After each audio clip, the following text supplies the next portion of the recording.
She was born in a world full of uniforms and quiet discipline, surrounded by the beeping of hospital machines and the scent of antiseptic. The daughter of two army doctors, Priyanka Chopra's life began not in glamour but in constant movement, from one military cantonment to another, from one language to the next. Yet, in every corner of her ever-changing childhood, there were sparks of imagination, of performance, of something unexplainably larger than the walls around her. She was always observing, adapting, learning how to fit in without losing herself. But life wasn't always kind.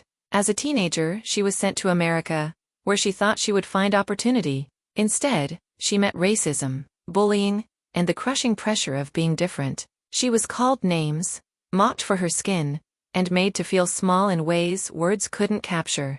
But even in those lonely hallways, something inside her refused to dim. She started to understand that the pain of not belonging could be turned into power, that being seen as other could be a gift, if she claimed it. Returning to India felt like starting over, but in that chaos, destiny stepped in. A few photos, a recommendation, a beauty pageant application, each moment seemed insignificant, yet it led to her being crowned Miss India and then Miss World before she even turned 20. The world suddenly knew her name, but she barely knew herself. The spotlight was blinding, the expectations suffocating. She didn't come from a film family. She didn't know how to play the game. People told her she was too tall, too dark, too bold. She should smile more, speak less, be less ambitious. But she had already survived worse. So she learned, not just acting, but survival. How to stand in rooms where no one wanted her there.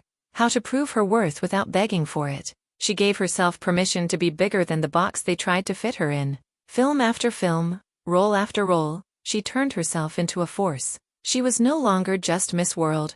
She was Priyanka Chopra, and she wasn't going anywhere. Yet just as she conquered Bollywood, she left it all to start from scratch in America again.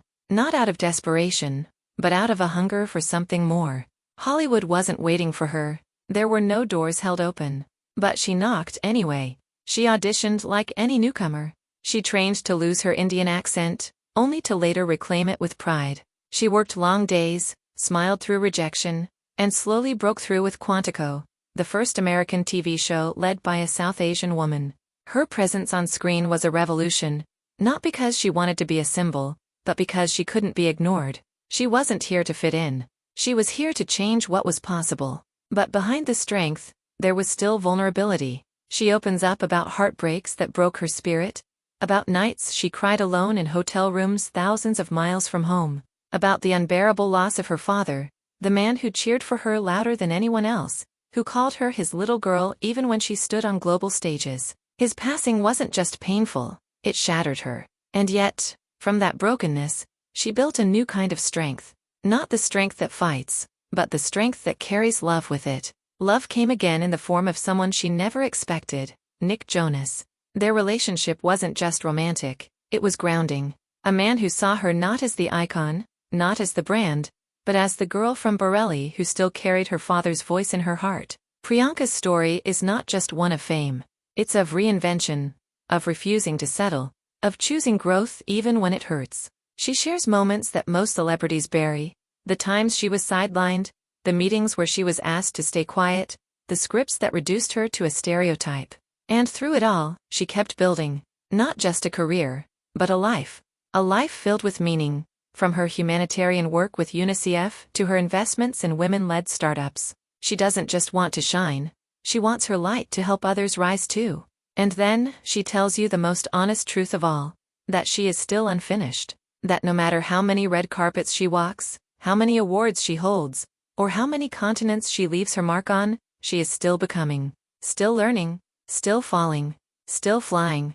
The girl who once sat alone in a small-town school, wondering if she would ever feel seen, now lives a life beyond anything she imagined. And yet, she writes not from the finish line, but from the road. She's not done. And maybe, neither are you.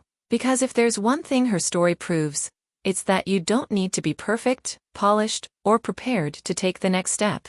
You just need to begin, even if you feel unfinished. And that was the story of Unfinished, a reminder that no matter where you come from or what you've been through, your journey is valid, powerful, and still unfolding. Priyanka Chopra's life teaches us that being a work in progress is not a weakness, it's a strength. You don't need to have it all figured out to make bold moves, chase impossible dreams, or become the person you're meant to be. You just need to start. Thank you for watching. If this video moved you, inspired you, or helped you reflect on your own journey, please like, share, and subscribe for more powerful stories and book summaries. And remember, you are not behind.